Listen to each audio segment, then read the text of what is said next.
Story बड़ी मस्त होने वाली है। आज की स्टोरी जो है वो अश्वत्थामा से रिलेटेड है। तो गाइस, स्टोरी टेलिंग नीतू में आपका स्वागत है। मैं आज आपके लिए ऐसी ही एक सच्ची कहानी लेके आ गई हूँ जो कि पिछले साल की है, यानी 2023 की है। 2023 में एक लड़का था जिसका नाम था मनोज। नाम था मतलब है मनोज, वो मध्य प्रदेश का है। और उसको ना मतलब जगह, हरियाली जगह पे जाना और नेचर को, जगह जगह नेचर को एक्सप्लोर करना, आना जाना, घूमना, ये सब चीज़ें बहुत पसंद है।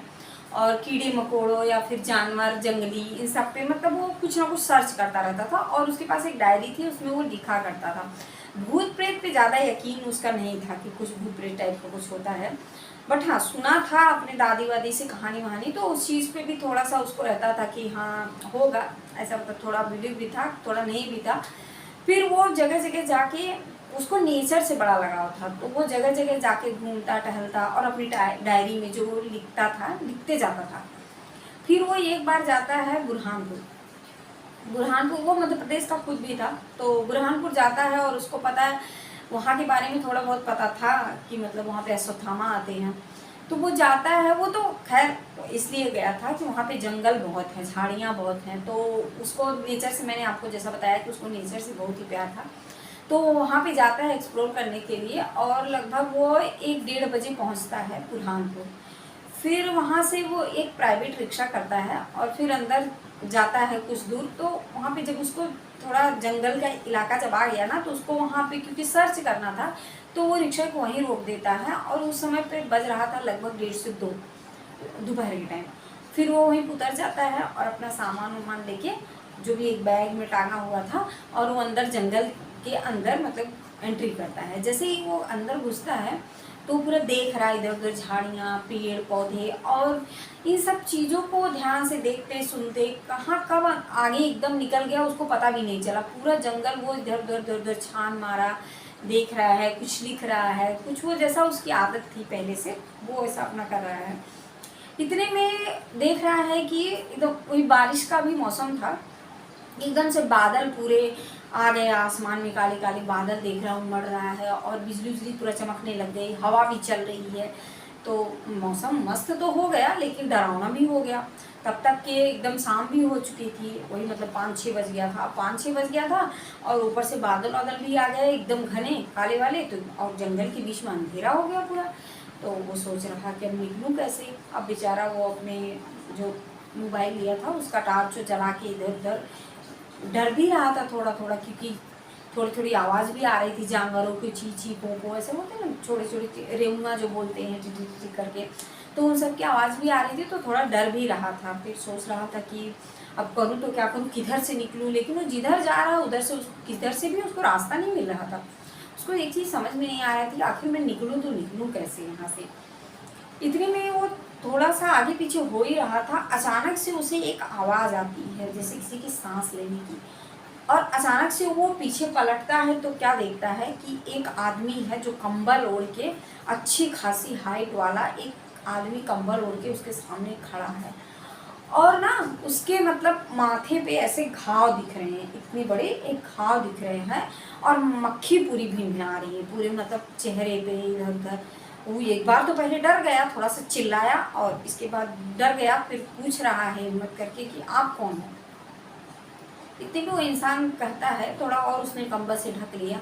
अब ये भूत प्रेत पे वैसे यकीन करता नहीं था, इसको लगा शायद कोई जंगली होगा, आदि होते हैं ना आदिवासी वगैरह, उस टाइप का कोई होगा शायद से, या कौन है वो समझ नहीं पा रहा था। और उस समय उसके मन में थोड़ा ये भी आया कि शायद दादी नानी सही बोला करती थी जो भूत प्रेत होते हैं करके, तो ये शायद कहीं कोई भूत प्रेत तो नहीं है। तो उसने पूछा कि तुम हो कौन, आप कौन हो।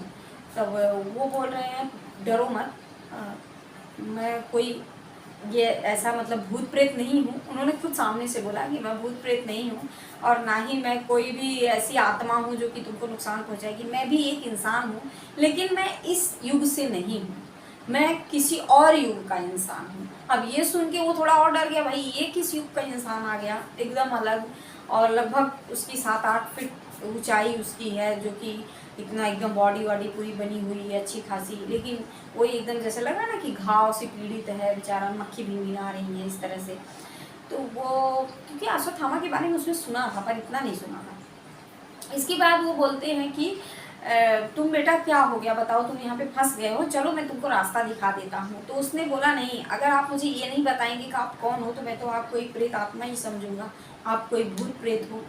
तो उन्होंने बोला कि नहीं मैं कोई भूत प्रेत नहीं हूँ, तुम डरो मत, मैं अश्वत्थामा हूँ जो द्वापर युग से हूँ। और शायद लोगों ने मेरी कहानी सुनी होगी, तुमने भी सुना ही होगा। अश्वत्थामा की जैसे ही उन्होंने नाम लिया वो एकदम से चौंक गया कि ये क्या, मतलब मैं वो पता नहीं किस एकदम दुनिया में खो गया और उसको ये नहीं समझ में आ रहा था कि मैं ये क्या सच्चाई में सपना कोई देख रहा हूँ या फिर ये सच हो रहा है। इतने में ही एकदम बिजली पूरी कड़क जाती है जोर से और फिर उसका एकदम से एकदम होश में जैसे आ जाता है, चमकती है ना बिजली जब जोर से, तो एकदम होश में आ जाता है कि नहीं मैं तो जंगल में फंसा हूँ, सामने मेरे अश्वत्थामा खड़े हैं। फिर वो बोले कि मैं अश्वत्थामा हूँ, मैं तुमको कोई भी नुकसान नहीं पहुँचाऊँगा, मैं द्वापर युग से हूँ और फिर चलो तुमको मैं रास्ता दिखा देता हूँ। फिर वो आगे आगे गए और ये पीछे पीछे जा रहा है। इतने में ही क्या हुआ कि उनका कंबल पूरा उड़ गया। कंबल उड़ गया तो देखा कि पूरा घाव एकदम से पूरी इतनी यहाँ पे घाव है और मक्खियाँ उसमें भिनभिना रही हैं। फिर ठीक है उसका मन भी थोड़ा खराब हो गया, लेकिन वो तो सुना तो था ही अश्वत्थामा के बारे में। इसके बाद वो बाहर निकल जाते हैं, दोनों बाहर निकल जाते हैं, मतलब जंगल थोड़ा सा बाकी रह जाता है। तो अश्वत्थामा बोलते हैं कि बेटा अब तुम यहाँ से जा सकते हो, क्योंकि मेरा जो बॉर्डर था, मेरा जो रास्ता था यहीं तक था, इसके आगे अब मैं नहीं जा सकता हूँ, अब तुम चले जाओ अपना और मैं अब वापस जा रहा हूँ। इतना ही बोल के वो वापस पलट गए और ये देखता ही रहा, हाथ जोड़ा और फिर जैसे ही मतलब वो पलटे और एकदम पूरा तेजी तेजी कदमों से भागने लगे। तो फिर ये आगे और देख रहा है कि थोड़ा आगे चल गया है तो सड़क मिल गई इसको और इसको रास्ता पता चल गया। अभी आके घर पे सबको बताता है, अपने भाई को, अपने माँ बाप को, सबको बताता है। तो सब लोगों को ऐसा लगता था ना कि ये फेंकू है ऐसे ही, क्योंकि वो लिखता भी था, जगह जगह जाता था और झाड़ियों में ये वो, तो कुछ भी जो उसको मतलब कुछ नया एक्सपीरियंस होता था वो डायरी पे लिखता था और बताता भी था लोगों को। तो लोग समझे ऐसे ही बावला है, कुछ भी बोलता है। लेकिन क्या होता है ना कि 3 महीने तक उसको ना वो चीज़ कहीं ना कहीं दिमाग में बैठ गई थी, जो अश्वत्थामा मिले, जो बात किए और जो सीन थी वहाँ की, वो भूल नहीं पा रहा था मनोज। अंत में क्या होता है कि 3 महीने बाद फाइनली वो मतलब खाना पीना भी बिल्कुल छोड़ दिया था, थोड़ा बहुत खाता था, वो किस दुनिया में जी रहा था पता नहीं। उस इसमें भी लग गया लोगों से पूछना कि अश्वत्थामा के साथ क्या हुआ था क्या नहीं हुआ था, वो सारी चीज़ें एकदम से प्रॉपर जानकारी इकट्ठी कर ली, कुछ लिख पाया कुछ नहीं लिख पाया, ऐसे चक्करों में बिल्कुल अपने ऊपर ध्यान नहीं दिया। और एकदम से क्या होता है कि 3 महीने बाद उसकी फाइनली डेथ हो जाती है, वो नहीं जी पाता है। और लेकिन मरने से पहले बहुत सारी चीज़ें उसने डायरी में लिख भी दिया था कि अश्वत्थामा के दर्शन हुए जो कि द्वापर युग के थे, भगवान श्री कृष्ण के बारे में बहुत सारी चीज़ें वो लिखता है। सब कुछ सत्य है, जो हमारे सनातन में कहा गया है वो सब कुछ सत्य है, हम माने या ना माने वो अलग की बात होती है। और उसने जो एक्सपीरियंस किया उसने अपनी डायरी में लिखा। तो यही थी हमारी आज की सत्य घटना, जो कि वो अश्वत्थामा से लड़का मिलता है, उसका वो निकला तो था किसी और काम के लिए, बट हुआ उसके साथ कुछ और। तो हम सब की यही कोशिश रहती है कि एक बार हमें कोई तो मिले द्वापर युग का, त्रेता युग का, पर हम इतने लगी कहाँ हैं। लेकिन हमने सुना है कि बुरहानपुर के आसपास जो भी लोग रहते हैं या बुरहानपुर में जो रहते हैं वो कभी न कभी अश्वत्थामा को देखते हैं, उनके दर्शन करते हैं। तो चल तो मिलते हैं नेक्स्ट वीडियो में आपके लिए ऐसे ही एक सत्य घटना के साथ। तब तक के लिए सब्सक्राइब नहीं किया चैनल को सब्सक्राइब कर देना। राधे राधे।